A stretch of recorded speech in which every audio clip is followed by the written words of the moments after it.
to you, the unvaccinated. Even if I were pollinated and fully vaccinated, I would admire the unvaccinated for withstanding the greatest pressure I've ever seen. From partners, parents, children, friends, colleagues, and even doctors. People who are capable of such personality, courage, and critical ability are undoubtedly the best part of humanity. They are everywhere, in all ages, levels of education, states, and ideas. They are of a special kind. They are the soldiers that every army of light wants to have in its ranks. They are the parent that every child wants to have, and the children that every parent dreams of having. They are beings above the average of their societies. They are the essence of the people who have, built all cultures and conquered horizons. They are there, next to you. They look normal, but they are superheroes. They did what others could not. They were the tree that withstood the hurricane of insults, discrimination, and social exclusion. And they did it because they thought they were alone. And they believed that, they were the only ones. Banned from their families' tables at Christmas, they never saw anything so cruel. They lost their jobs, let their careers sink, had no more money, but they didn't care. They suffered immeasurable discrimination, denunciation, betrayal, and humiliation, but they kept on going. Never before in humanity has there been such a casting. Now, we all know who are the best on the planet Earth. Men, women, young, old, rich, poor, of all races or religions, the unvaccinated, the chosen of the invisible ark, the only ones who managed to resist when everything collapsed. That's you. You passed an unimaginable test that many of the toughest Marines, commandos, Green Berets, astronauts, and even geniuses could not withstand. You are made of the stuff of the greatest who ever lived. This is not a solution. For the longer term, we have to get the climate change going, the energy transition, including green hydrogen, including nuclear. That will have to be part of the mix in the longer term, both the green hydrogen backbone as well as nuclear in the mix. And it was a mistake to scale back nuclear in Europe, in your mind? Again? It was a mistake to scale back Europe. Well, that is a decision. If I say that, I'm criticizing the German government. I'm not going to do that because it is a national... I promised her to be provocative, so and so she's now challenging me. But that is a national competence, Germany.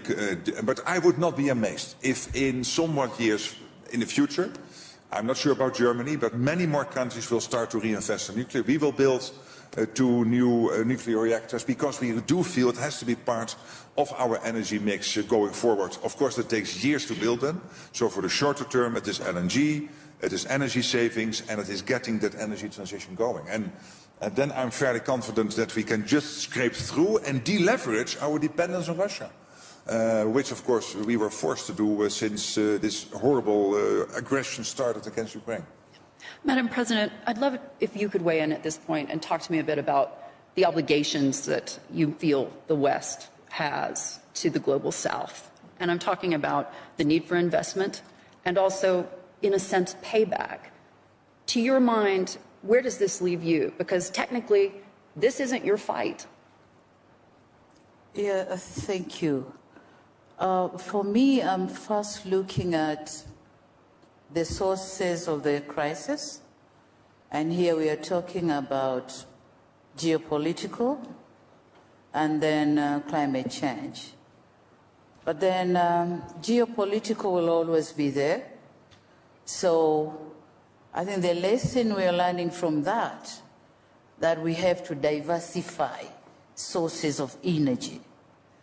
For a long time, I think Europe has been depending on wherever they were depending on, but then crisis happened, and now we have crisis in energy. So it's high time to look to Africa. It's high time that Africa could be another source of energy. We have everything. When we talk of green energy, Africa has got everything. Has got nickel, has got cobalt, has got copper.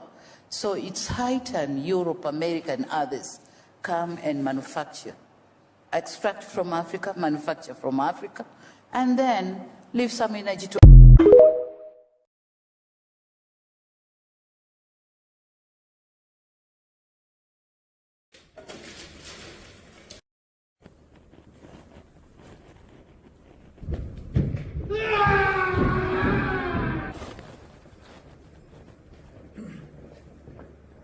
out at the East Gate.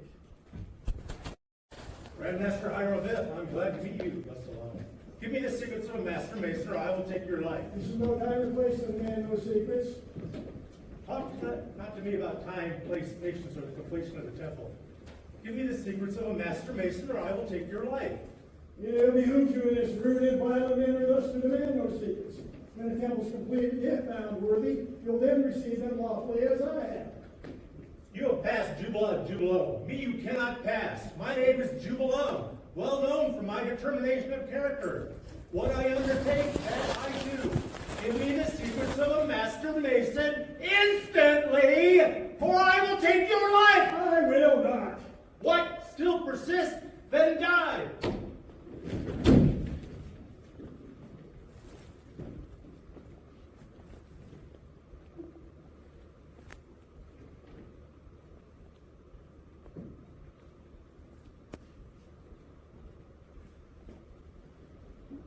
What horrid deed is this? Who has slain the Grandmaster Hiram Abiff? This is no time for reflection. What shall we do with the body? We'll bury it in the temple and the local again and discuss what to do with it. Agreed.